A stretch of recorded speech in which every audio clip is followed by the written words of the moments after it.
Good morning, Vanakkam to all. So now I'm going to talk about the artificial intelligence models that we used for oral cancer screening in primary care in India. So the first part of my talk is going to be about the development of AI models, followed by how do we move these models from high-end computers to low compute devices such as smartphones, and then on why should we even trust AI. So coming to the data set that we use to train our models, as Dr. Kaur mentioned, we use the secondary data which was shared by Biocon. It consisted of about 30,000 images, and each image was labeled by a specialist, and it had an associated provisional diagnosis label, and the labels are there on the right side of the screen. So as Dr. Kaur mentioned, each image was categorized into non-suspicious, suspicious high risk, and suspicious low risk. So these are some of the examples. Non-suspicious image, suspicious low risk lesion, and suspicious high risk lesion. Usually, in the traditional AI for healthcare applications, models such as diabetic retinopathy models and those used for analyzing lung CT scans, they're all very heavy. When I say heavy, they have hundreds of millions to even sometimes billions of parameters. They would need specialized hardware for them to operate. But in our case, we wanted to take our models and deploy it in a field. So we wanted to put it in a small device such as a smartphone so that it can be used by anyone. So such heavy AI models could not be deployed in our study. So we looked into models that was light in weight, and when I say light in weight, they would have approximately about 5 million parameters so that it can be easily embedded into any mobile application. So when we look at the data, whenever we are training AI models, we divide the data set into train set, validation set, and test set. So the images in the train set are those images that would help AI learn characteristics from. Validation set is the internal validation set that AI keeps checking during the training. And test set is a holdout set where we test the performance of AI once it is trained. So if we look at both train, validation as well as test set, the number of suspicious images is significantly lesser than the number of images in the non-suspicious class. So we had only about 16.5% of suspicious images and 83.5% of non-suspicious images in the entire data set. This is called as class imbalance, and it would affect AI's performance significantly because there are very few positive samples from which AI can learn. So we had to handle this issue, and the methods that we used to handle this issue was, one was based on sampling. So here what we do is we undersample the majority class so that the number of images in the majority class matches the number of images in the minority class. And the other method was a loss function based method where during training there is something called as loss function. That is, whenever AI misclassifies an image, we penalize it. And here we penalize it in a differentiated manner. So whenever AI misclassified a suspicious image, we gave a higher penalty. And whenever AI misclassified a non-suspicious image, the penalty was lesser. This way, we nudged the model so that it could learn the characteristics of the suspicious image in a better way. So here are the results. The baseline model, that is without doing any additional pre-processing, we were able to get an average sensitivity of about 75% and average specificity of about 90%. Because our intention was to build a screening tool, we wanted to increase the sensitivity, and with the methods that I just explained before, such as weighted cross entropy and data augmentations, such as flipping the image horizontally, vertically, and rotating it so that we add more variability in the data set, which would help the model generalize better. Using these methods, we were able to push the sensitivity to 85% as well as the specificity to 85%. So the highlights of this particular study is Class imbalance is inevitable. It is present in almost all kinds of data set, and it affects performance, especially sensitivity. So we need to come up with methods such as weighted loss functions and resampling based methods where we can handle this. And using all these methods, we will be able to get good performance. The best model that we were able to come up with had about 87% sensitivity as well as specificity. One thing that I would like to note here is, there was a recent study conducted by Birur et al. Where they mentioned that the frontline healthcare worker had about 60% sensitivity and 78% specificity in performing oral visual examination in comparison to a diagnosis given by a remote specialist. As we can compare the numbers, AI is significantly better in comparison to a frontline health worker. So right now we have the model, which is a lightweight AI model, but still it is sitting in the computer. What we want is to move it to a phone. And this does not come easily. There are a few challenges which I would like to highlight now. So as Dr. Kaur mentioned, we trained our model on a secondary data set that was shared by Biocon. All these data was collected in the period of 2011 to 2013. So the phones back then were quite different than the phones what we have now. So if we just look at the graph that I'm displaying there, on the left side, those are the red, green and blue channels of histograms of the secondary data set that was collected 10 years ago. And then on the right side, we can see similar waveforms for the data set that was collected as part of this study. As we can see, the shapes are quite different. If you just look at the blue curve, the peak is at somewhere around 80 in the older data set, and now it is around 150 in the newer data set.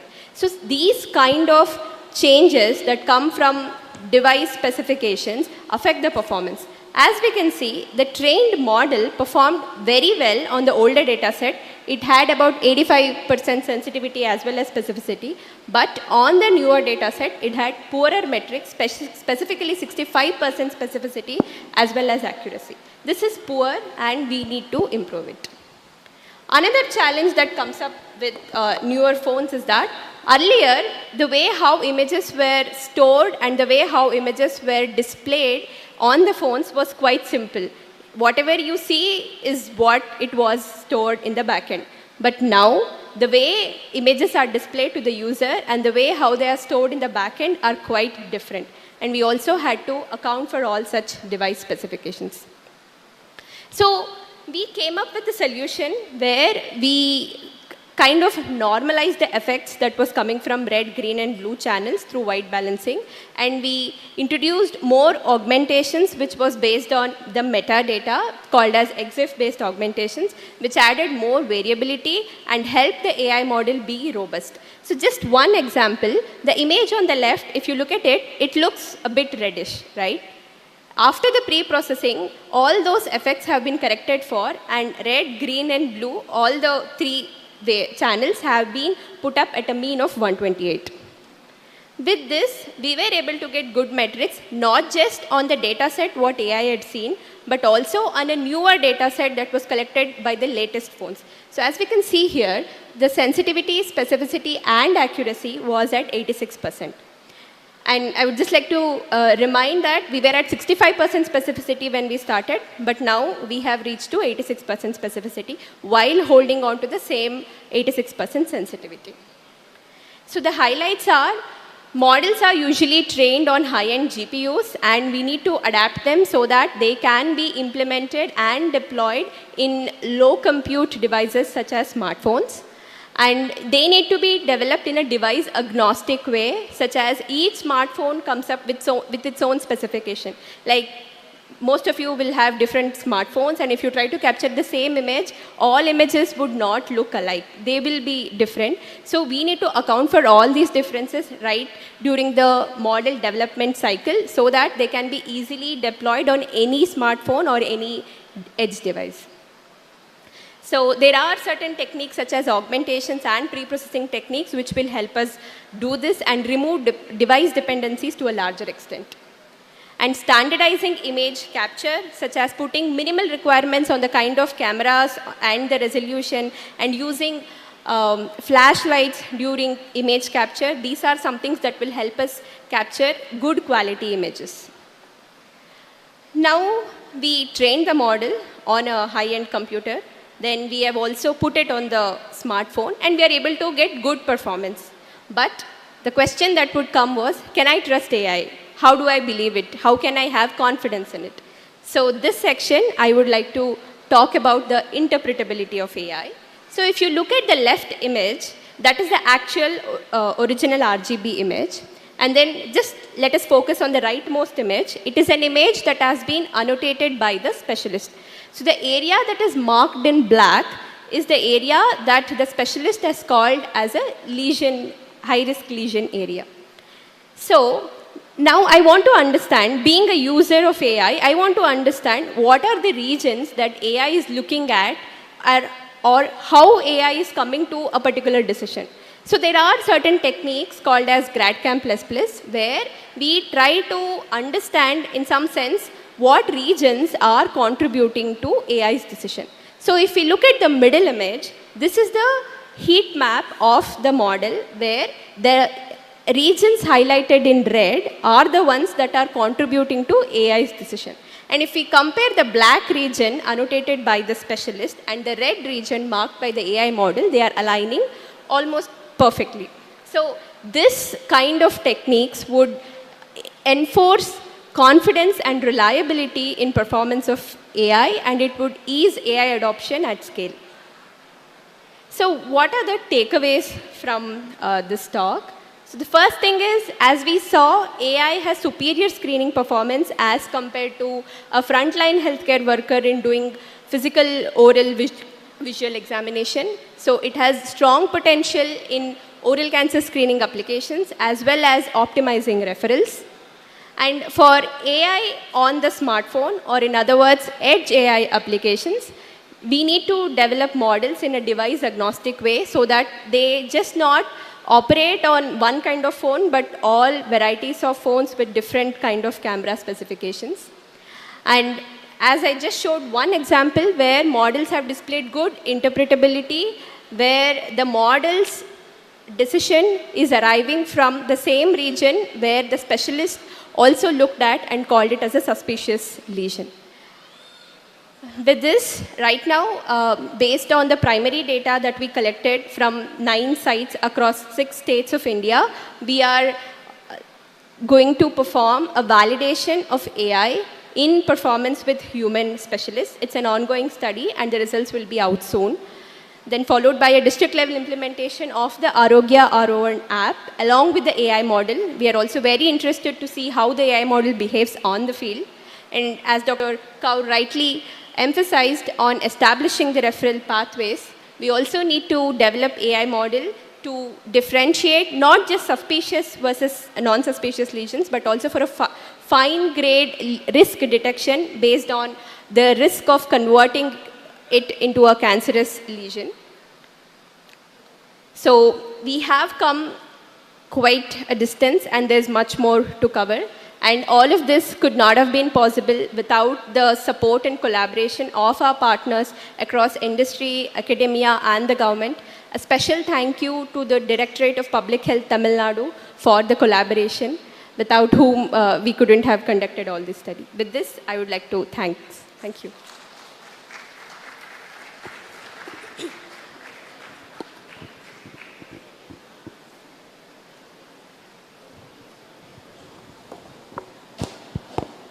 The forum is open for questions.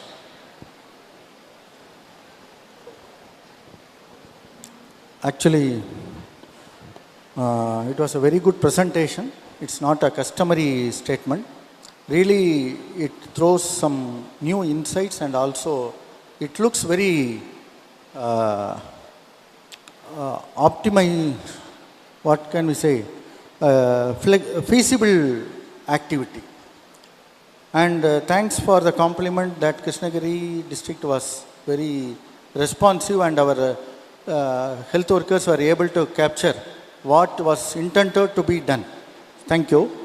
I have some doubts or clarification or questions which need not be answered right now, but for the sake of participants' knowledge, I wish to. When you showed it is 9.2 among 100,000 among women, the prevalence. Sir, It- 4 it's- to 5% high risk. High risk, and 9.2 per 100,000 women was one statistic from our. I have to go back. When you, So yeah, yeah. basically, let me. Because it looks very huge, because if you convert it as 10 per 100 lakh, and if it's 10 Not, percentage not is cancer, sir. This Ah. is high risk lesions. high risk lesions. Yes, But yes. even then, 3 to 4% is the prevalence of high risk lesions. Huh. next. Yeah. Can you please? Okay. Huh. Wait. I'll go to that. Among women,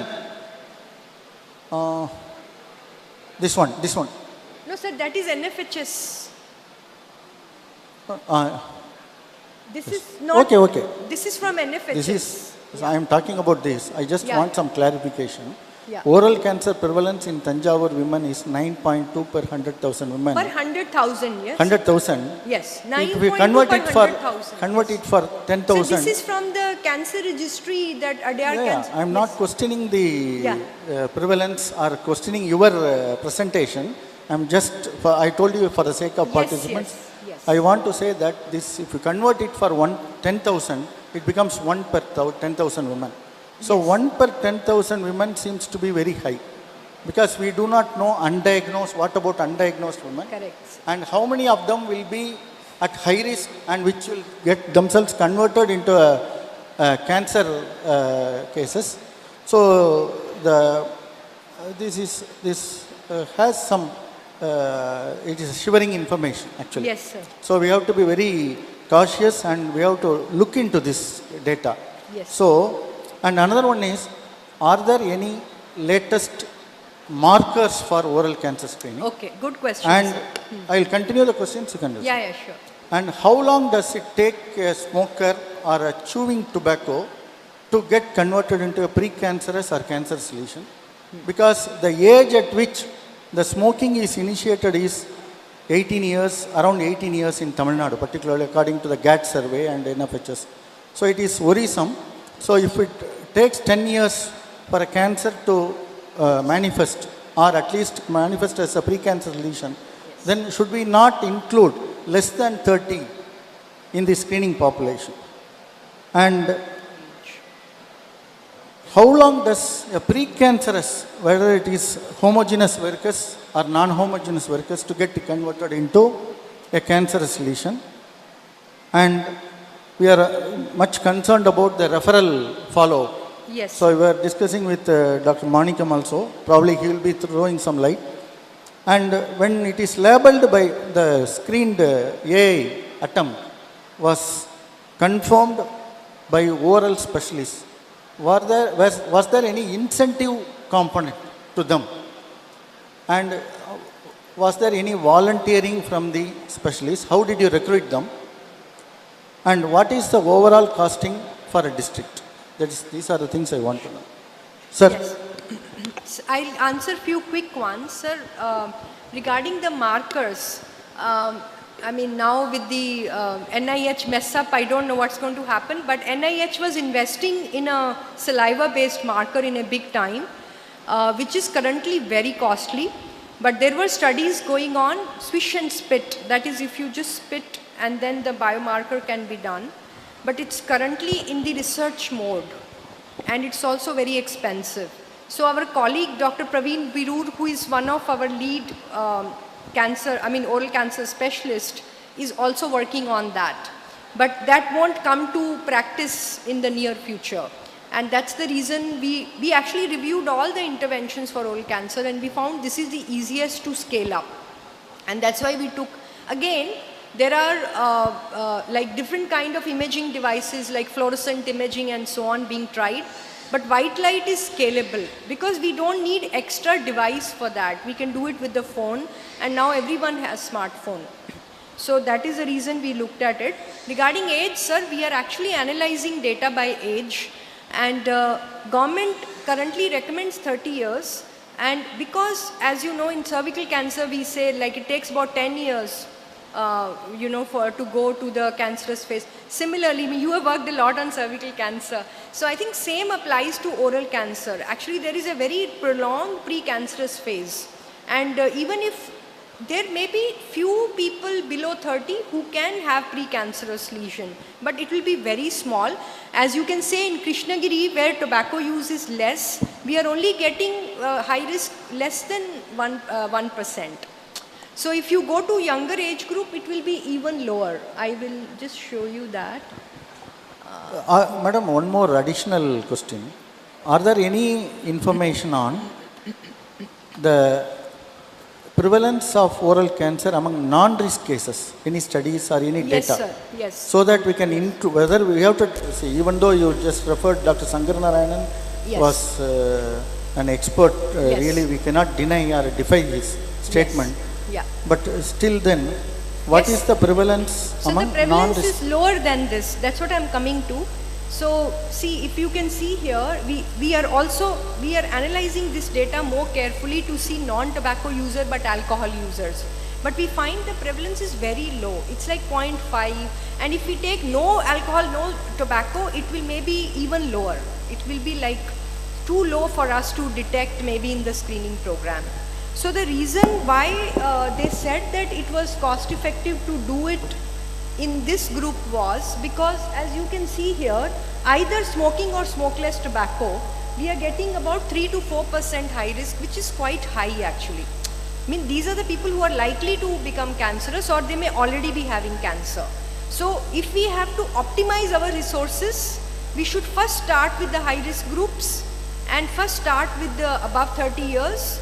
And then if we feel that there are other people also can be screened, we can do, but that should be a second priority. We should optimize our screening. In fact, we can optimize for districts. The districts which have high tobacco use should be prioritized for the oral cancer screening program. And that is the reason we took Thanjavur. We discussed a lot with Dr. Selva about it. Actually, the ADAR has been pooling this cancer registry data for Government of Tamil Nadu, and that's where we found this data. And that was a rationale. Krishnagiri we just chose, it was close to Bangalore. And it was easy for our team like Tejashree and others to go and see in the field how it is working. I think referral pathways, sir, we recommend that there should be what we have learned now. Even when we deploy AI, we need human in the loop.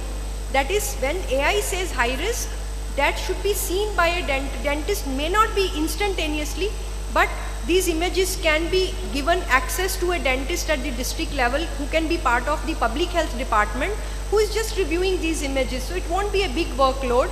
They need to only look at suspicious images. And then if they feel that they don't agree with the AI classification, they can always change the diagnosis. So we would like to experiment this as the next step. Have AI and then have human in the loop. What AI will take care is at the point of screening, quality is assured because now you have the image. It's not like someone is just seeing and making their own conclusion. And secondly, you are able to ensure that at least high risk people are getting picked up.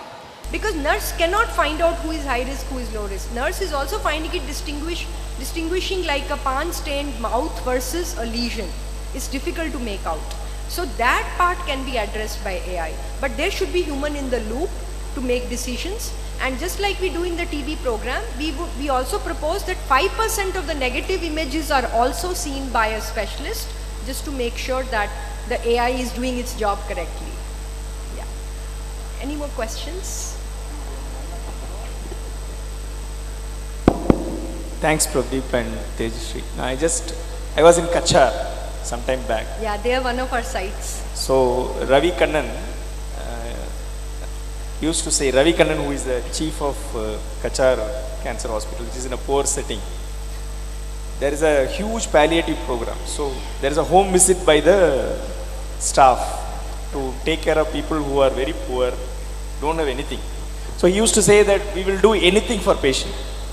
Yeah. We will do whatever it takes.